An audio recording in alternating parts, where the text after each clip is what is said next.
MSME MSME का मतलब है छोटे से छोटा बिजनेस और बड़े से बड़ा बिजनेस। लोग टाटा अंबानी का नाम सुना होगा, उनका business day by day increase होता है, डिक्रीज होता है, उनको कोई फर्क नहीं पड़ता। माइक्रो बिजनेस जैसे छोटा दुकानदार है, उनको नीड है कि पैसा मिले तो मेरा बिजनेस अप हो। तो गवर्नमेंट ने एक स्कीम निकाली भी माइक्रो, स्मॉल और मीडियम, इनको अब कैसे किया जाए। उसके लिए उन्होंने एक लोन की स्कीम शुरू की, जिसको अपन प्रधानमंत्री का मुद्रा लोन दें, जिससे उनका हाइक हो। बिजनेस, छोटा बिजनेस को 2 लाख भी मिल जाए तो उसके लिए बहुत बड़ा अमाउंट होता है। जैसे छोटे बिजनेस, स्मॉल में अपन मान लें डेयरी बूथ लगा रहा है या छोटा किराने का शॉप है। अपने मोहल्ले में देखा होगा छोटे छोटे बिजनेसमैन होते हैं जिनको नीड 2-4 लाख रुपए की जरूरत होती है। कभी 4 लाख भी मिल जाए तो उनको एक छोटा सा स्टॉक रह जाए, उस स्टॉक से वो अपना बिजनेस ग्रो अप कर सके। और अपना बिजनेस ग्रो करेंगे तो वो खुद भी ग्रो होंगे और कंट्री को भी ग्रो करेंगे। उसके लिए उन्होंने एमएसएमई बिजनेस लोन शुरू किया था। उसमें मुद्रा लोन सबसे पहले शुरू हुआ, जिसने गवर्नमेंट ने 1 लाख से 10 लाख रुपए तक का बिजनेस लोन देना शुरू किया था, जो कि अनसिक्योर्ड है प्योरली। उसके लिए सब्सिडाइज गवर्नमेंट ने दिया सब्सिडी, उसमें रेट ऑफ इंटरेस्ट कम ही होके 9.5-10% के बीच में दे देता है। तो हर बैंक उसको प्रोवाइड कर रहा है, लाइक गवर्नमेंट बैंक चाहे प्राइवेट बैंक। सेकंड आता है स्मॉल, जो छोटे छोटे बड़े बिजनेस आ जाते हैं, जिससे अपन बड़े बड़े शोरूम वगैरह, ये सब स्मॉल कैटेगरीज में आते हैं, जिनकी सेल बिलो 2 करोड़, मतलब 2 करोड़ से नीचे की जितनी भी सेल है उनको स्मॉल बिजनेसमैन कहते हैं। उनको भी गवर्नमेंट ने 10 लाख तक का मुद्रा लोन दिया था। अब कुछ बड़ा एंटरप्राइजेस हो गया जिसको रिक्वायरमेंट बढ़ी थी, तो उन्होंने बढ़ा के 5 करोड़ तक का एमएसएमई लोन शुरू किया।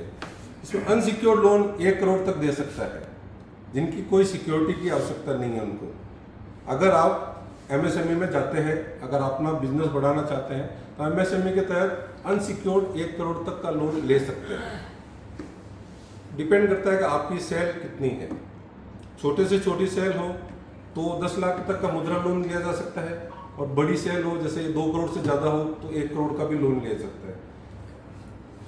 अब लोन लेने के लिए सबसे पहले तो एमएसएमई आप हो या नहीं हो, सबसे पहले आपको एक उद्यम आधार बनाना पड़ता है, जिसको गवर्नमेंट को शो करना है कि मैं एक बिजनेसमैन हूँ और मेरे पास एक सर्टिफिकेट है एमएसएमई का, जिसको उद्यम आधार कहते हैं। वो अगर आपने सर्टिफिकेट बना लिया है तो वो गवर्नमेंट में रजिस्टर्ड हो जाएगा कि मैं एक एंटरप्राइजेस है जो रजिस्टर्ड हो गया है, मैं उसमें रजिस्टर्ड हूँ और मैं एमएसएमई का प्लेयर हूँ। अगर आपको लोन चाहिए तो सबसे पहले एमएसएमई का आपको रजिस्टर्ड करना पड़ेगा। उसके बाद आते हैं अपन कि भाई एमएसएमई का लोन लेना है, तो उद्यम आधार बनाने के बाद आपको पैन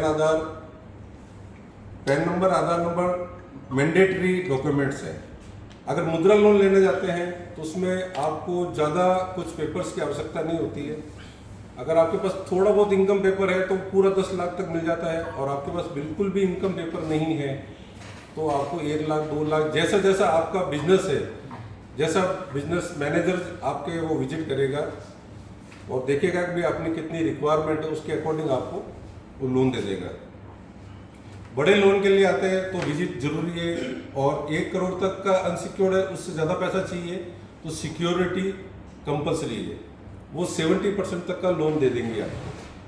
जितनी आपकी सिक्योरिटी है, उसमें सिक्योरिटी में आपका मकान भी हो सकता है, दुकान भी हो सकती है, फैक्ट्री भी हो सकती है, कुछ भी हो सकता है।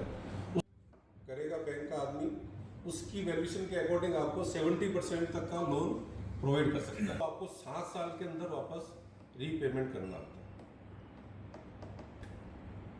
और कोई सवाल हो तो आप बता दिए। बाकी एमएसएमई बहुत बड़ा सेगमेंट है, मैं ब्रीफ में आपको इतना बता दिया जो अपने यूज का हो।